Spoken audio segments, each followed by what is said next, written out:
صباح الخير أحبائي وأعزائي، كل عام وأنتم بخير. جاينا النهاردة خبر غير سار بالمرة، تفاصيل مصرع وإصابة مسيحيين بالطريق الصحراوي الغربي شمال المنيا. ماذا حدث؟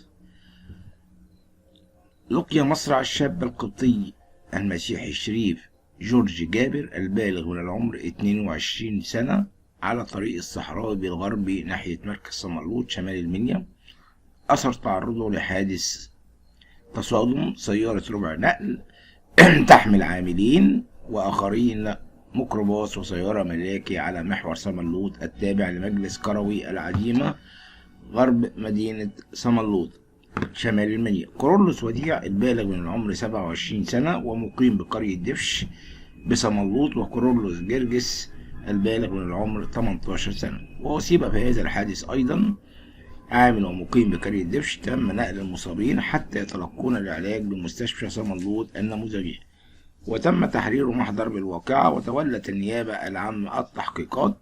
وكان تلقى اللواء محمد عبد التواب مدير مساعد وزير الداخلية لأمن المنيا اختار من العقيد أحمد الحيني مأمور مركز شرطة صمالوط غرب بوقوع الحادث، وانتقلت الأجهزة الأمنية إلى المكان الحادث، وتم التحفظ على السيارة تحت تصرف النيابة العامة. والشاب شريف جورج جابر الذي ألقي مصرعه شاب من شباب البلد المحترمين، شاب هادي وغلبان وملهوش في أي حاجة وحشة، طالع على لقمة عيشه وشايل البيت مع أبوه وأمه، وفجأة تعرض لحادث أدى إلى مصرعه في بداية اليوم.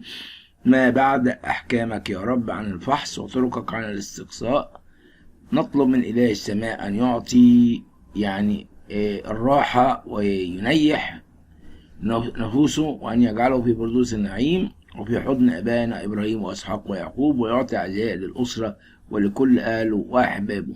أخبار صعبة جدا جدا، أخبار الحقيقة حاجة مؤلمة جدا. كمان في أخبار جديدة وهي حقيقة زيادة أسعار تذاكر المترو والسكة الحديد عقب زيادة الأسعار في مصر. وجاءنا هذا الخبر مصدر مطلع بوزارة النقل كشف في تصريحات عن مصير أسعار تذاكر القطارات، وذلك داخل الهيئة القومية لسكة حديد مصر والهيئة القومية للإنفاق، وذلك بعد زيادة الأسعار وبالإضافة إلى عدد من السلع الغذائية، وبالإضافة لارتفاع سعر الدولار الأمريكي ومقابل الجنيه المصري بالأسواق العالمية. حقيقي زيادة أسعار تذاكر المترو خلال هذه الفترة المقبلة بعد زيادة الأسعار. قد أوضح المصدر خلال تصريحات صحفية أنه لا توجد أي نية، وذلك في الوجود الحالي أو الوقت الحالي للتوجه إلى رفع الأسعار الخاصة بتذاكر قطارات السكة الحديدية وبالإضافة إلى مترو الأنفاق، وذلك بظل زيادة أسعار الدولار. وأشار إلى أن قرار زيادة أسعار تذاكر القطارات هو مرتبط بزيادة أسعار الوقود، وذلك خاصة وأن قطارات السكة الحديد فهي تعتمد في المقام الأول على السولار، والإضافة إلى مترو الأنفاق نفس النظام.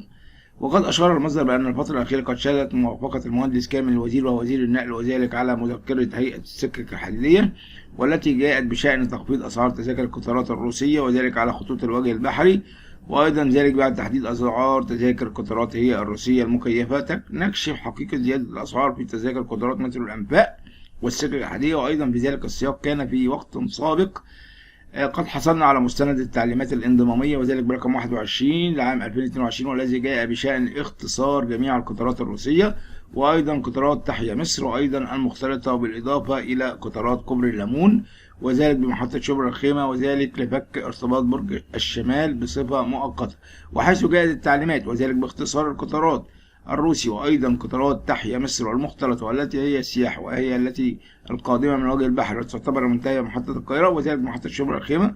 وحيث تقرر وذلك اعتبارا من يوم 25/3/2022 باختصار القطارات الروسية وأيضا تحيا مصر والمختلطة والتي هي السياحي، والتي ستكون بمحطة شبرا الخيمة، وأيضا نزولها فوارغ إلى حوش أبو غاطس، وذلك من المدخل البحري وذلك للحوش، وهو طبقا لجداول المرفقة، وذلك سيكون على يتم استخراج التذاكر المحطات الانتهائية، وذلك لحين تعديل اختصار القطارات في محطة شبرا الخيمة على نظام حجز وأيضا صرف التذاكر.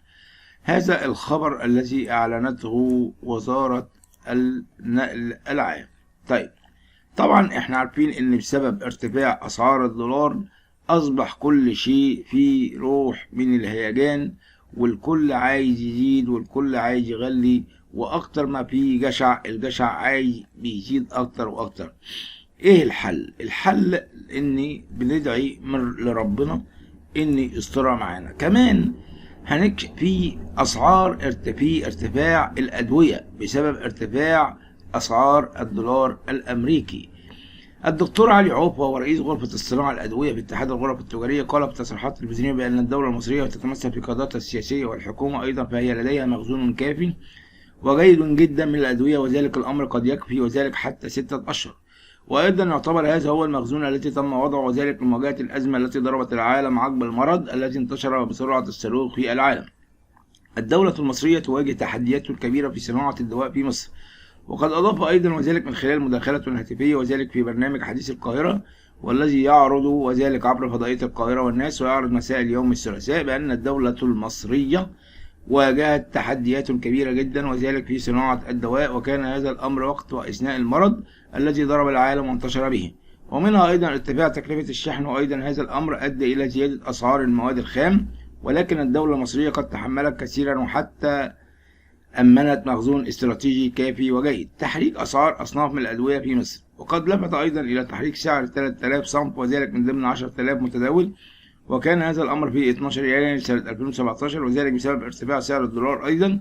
وقد أضاف أيضا في تصريحاته أننا نحتاج إلى المحافظة وذلك على هذا المستوى بسعر الدواء، وذلك في ظل الزيادة الحالية التي شهدها العالم وسط ارتفاع كبير في سعر الدولار الأمريكي.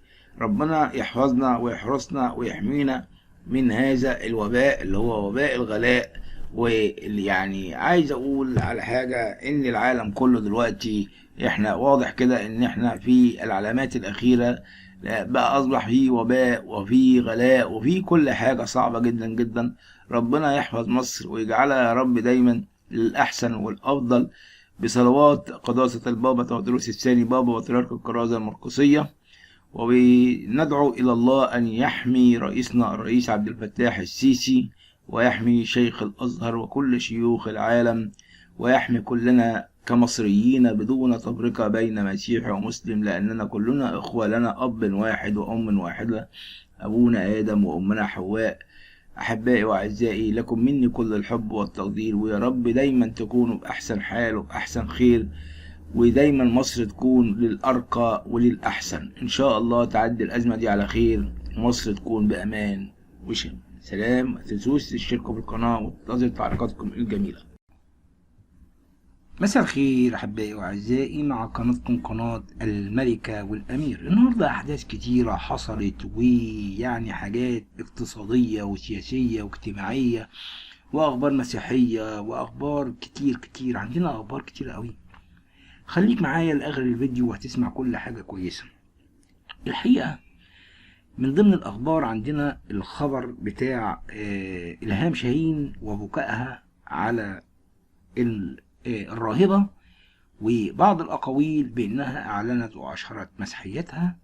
أخبار تانية عن أخبار اقتصادية، وهو ارتفاع الدولار بطريقة بشعة، والبنك الأهلي وبنك مصر عملوا مفاجأة غير عادية، وإزاي فجأة تلاقي قلبك اتوقف، ودي مشكلة كبيرة جدا، وإزاي تعالج المشكلة دي. وعندنا موضوع الأخت كريستينا اللي أصبحت حديث الصحبة العالمية بعد إعلان ونشر إسلامها. والأخت دي كانت تخينة كده ومبقلظة يعني بطريقة بشعة، وبقت رفيعة وجريوا عليها كله، وبقت حاجة زي الفل. الأخت كريستينا دي اللي أصبحت حديث الصحف بعد ما أعلنت وأشهرت إسلامها، هنحكي قصتها واحدة واحدة وهنقول إيه اللي حصل. بيقول لك إن الوزن المثالي أو أيضا الجسم الموشوق، الجسم الحلو، هو حلم كل امرأة، وذلك وخصوصا بعد التغيرات والتي تحدث لجسدها، وذلك بسبب الحمل والولادة. ولكن قد يظل هدف تسعى إليه الكثير من النساء، وهذا أيضا ما فعلته امرأة تبلغ من العمر 40 سنة، وهي فقدت حوالي 67 كيلو من وزنها، والسبب هو أن تتزوج زوجها مرة أخرى، وذلك في ثوب أحلامها، والذي جاء في الذكرى السنوية 20 لزواجهما. أرادت أن تتزوج من شخص مسلم تحبه وتعشقه كل العشق. حرمان كريستينا من تحقيق الحلم والسبب في عدم قدرتها من زواجها من الشاب المسلم المرموق الجميل الوسيم. وفي هذا السياق تقول كريستينا جورديان، وهي أخصائية التغذية وهي أم ل3 أولاد وتبلغ من العمر 40 سنة، وترغب في الزواج من شاب مسلم يصغر من عمرها 20 عاما. وأيضا من كوين كريك بولاية أريزونا، بأن زفافها في مارس والذي كان سنة 2001 هو كان أفضل يوم في حياتها، وذلك لأنها تزوجت من رجل أحلامها ويدعى ديريك البالغ من العمر 41 عاما، ولكنها لم تستطع ارتداء فستان أحلامها، وذلك لأن وزنها كان يبلغ في الوقت حاليا 136 كيلو. وبعد وفاة زوجها ديريك أحبت شخص مسلم وكانت ترغب في الزواج منه، وهو يصغرها ب20 عاما، وكانت أثقل بحوالي 50 كيلو من حبيبها المسلم الذي كانت ترغب في الزواج منه. وهذا الأمر جعلها مضطرة إلى اختيار ثوب يناسب وزنها في هذا الوقت وليس زوجها. وهذا ما جاء في وفقا لصحيفة الديلي ميل البريطانية. كريستينا تاني بشدة بسبب وزنها الزائد. لم تستطع كريستينا الزواج من زوجها المسلم الذي يصغر من عمرها 20 عاما، ولقد كافحت كريستينا وذلك مع وزنها الزائد طوال حياتها، فقد كانت تعاني من السمنة وذلك بالشكل كبير، وكانت تتعرض للتنمر. وفي أثناء تعرضها للتنمر أحبها شخص مسلم، وكانت لحظات محرجة، وكانت تشعر بأنه يستعطف أو يعطيها عطف، وذلك بسبب حجمها في المدرسة وأيضا في حياتها العادية، حيث قالت إنها عندما تزوجت زواجها الأول وهو الذي يدعى ديريك في سن 18 و19 سنة، كانت في هذا التوقيت أثقل منه ب50 كيلوغرام، ولكنه لم يهتم. ولكن حبيبها المسلم الذي يصغر عنها 20 عاما كان حبها الذي صنع صداقة بينهم عميقة، وهو من أهم المظهر الخارجي. وأيضا كان لقاؤها له سبب كبير، وذلك في زيادة ثقتها بنفسها، وذلك بشكل كبير، بحيث غرز فيها أنها جميلة، وأيضا أنه سيحبها دائما ومهما كان حجمها. هذا هو الشاب المسلم الذي كان يصغر عنها ب20 عاما. كريستين تتزوج مرة أخرى أخيرا وترتدي فستان أحلامها مع الشاب المسلم التي عشقته وأحبته وأحبت الإسلام عن طريقه. كريستينا تقول: وبعد أن فقدت حوالي 67 كيلو وذلك من وزني، فقد قررت الاحتفال بزواجي الثاني، وهذا الأمر الذي جعلني أن أكون بشكل مميز، وجعل إقامة حفل زواج لي مرة أخرى. ولكن المميز بأن هذه المرة كنت مرتديا ثوب أحلامي المثالي التي كنت أحلم به، فكانت ترتدي فستانا صممه أحد أصدقائها وجعلها تشعر بأنها قوية ومثيرة جدا وقت ارتداء ذاك الفستان الجميل. ولكن بعد كل هذه الأقاويل شعرت أنها بعد أن أحبت هذا الشخص الذي كانت تدعي أنه مسلم، وكشفت الحقيقة أنه هو حبيبها الأول الذي أحبته. شكرا لكم أحبائي وأعزائي، وهو ديريك، ولكنها أرادت أن تلعب بمشاعر الآخرين. لكم مني كل الحب والتقدير، وسلام الرب يكون معكم. آمين. إنها فتاة الجمال، فتاة الأحلام. إنه الشخص الذي عشقته وأحبته. من هو؟ سنعرف الحقيقة في الفيديو القادم. من هو الشخص المسلم الذي أحبته بعد زواج من 20 عاما؟ هو في 20 من عمره وهي في 40 من عمرها. ذلك حيرة من بعد حيرة، ولكن الفيديو القادم سيبين ما يحدث ويبين الحقيقة. هل هذه الفتاة السمينة هي نفس الفتاة النحيفة؟ كل ذلك سوف نعرفه في الفيديو القادم ومع الحلقات القادمة. لكم مني أعمق الحب والتقدير، وسواء كانت أشهرت إسلامها أو إن كانت مسيحية، هذا أمر لا يخص أي شخص. من حق أي شخص أن يعتنق الدين الذي يراه، لأن الله هو خالق الكل، الله هو العادل، الله هو الذي يحاسبنا. شكرا أحبائي وأعزائي، أتمنى أن يعجبكم الفيديو والاشتراك في القناة، ولكم مني كل الحب والتقدير مع قناة الملكة والأمير. صباح الخير أحبائي وأعزائي، مع قناتكم قناة الملكة والأمير. وحشتوني جدا. الحقيقة النهاردة عندنا أخبار حلوة وأخبار مش تمام، لكن هنبتدي بالأخبار.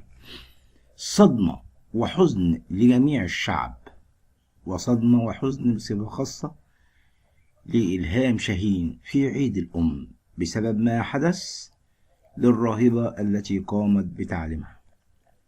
ماذا حدث؟ في يوم عيد الأم ذهبت الفنانة الجميلة إلهام شاهين لزيارة الراهبة صوفي التي كانت ناظرة مدرستها في طفولتها، فكانت الصدمة الكبيرة لها التي جعلتها حزينة، وهي كما قالت الراهبة التي أقبل يديها هي الأم صوفي، كانت ناظرة مدرستي في طفولتي، وكانت أم حنونة جدا لكل الأطفال، وكنت أعتبرها بالفعل أمي الثانية.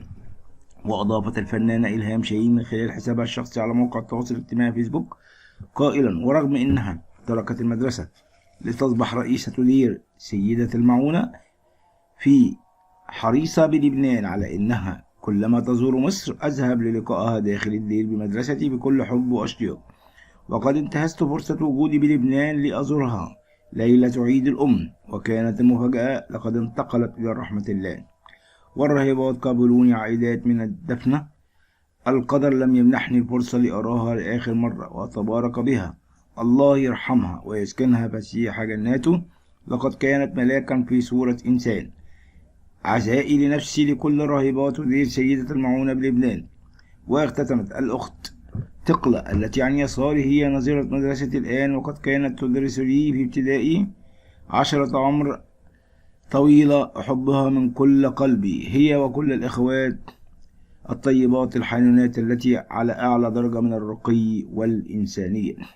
إن الراهبات هم أعز من قلبي، إن الراهبات المسيحيات هم أعز ما في حياتي وفي وجودي. إلهام شاهين تقول كلام صعب لن يقبله كل شخص. إلهام شاهين تعتبر الراهبات المسيحيات هم أصلها، هم أصل تربيتها، هم أصل أخلاقيتها، هم أصل من علموها التعليم وليس الأخلاق فقط. الراهبات عملوا ما على يديهم وعلموها وربوها، ولكن كل إنسان لديه أن يستفيد من التربية والأخلاق. أعلم جيدا أن مشاهدين يقول إن إلهام شاهين فنانة، وقد مثلت ما لا يراه إنسان من مبادئ وأخلاق قد تكون جيدة وقد تكون غير جيدة. الحقيقة كل ممثل بيمثل حاجات كويسة وبيمثل حاجات صراحة خليعة، ملناش دعوة. احنا لينا ان هي بتشكر في الراهبات وبتقول ان هم اللي علموها احسن تعليم وهم اللي علموها كل حاجة. ده بالنسبة للتعليم. بالنسبة للأخلاق والتربية، المدرسة كانت زمان وزارة التربية والتعليم، ولكن دلوقتي أصبحت وزارة التعليم وليست هناك التربية. التربية تعتمد على الأسرة فقط، ليس على المدرسة. المدرسة هي تعلم تعليم فقط. خبر آخر: الموت المفاجئ يحصد أرواح الشباب داخل بيوتهم، وتلك هي الأسباب. ما هو الأسباب؟ مخدرات، غاز، نوبات قلبية، هبوط في الدورة الدموية. الأسباب مختلفة والموت واحد، ولكن هنا الموت المفاجئ يؤدي بحياة الشباب في منازلهم، وخاصة شبح الإدمان والغازات السامة الأكثر شيوعا. في هذا التقرير نرصد عدد من الحقائق. وفاة شاب في مدينة السلام بعد تناول جرعة زائدة من المخدرات. وفي منطقة السلام توفى شاب لم يتجاوز 25 من عمره في شقة يعيش فيها وحده بعد تناول جرعة زائدة من المخدرات. قد تلقت غرفة عمليات الطوارئ بالقاهرة بلاغا من الأهالي يفيد بوجود جثة داخل شقة في مدينة السلام.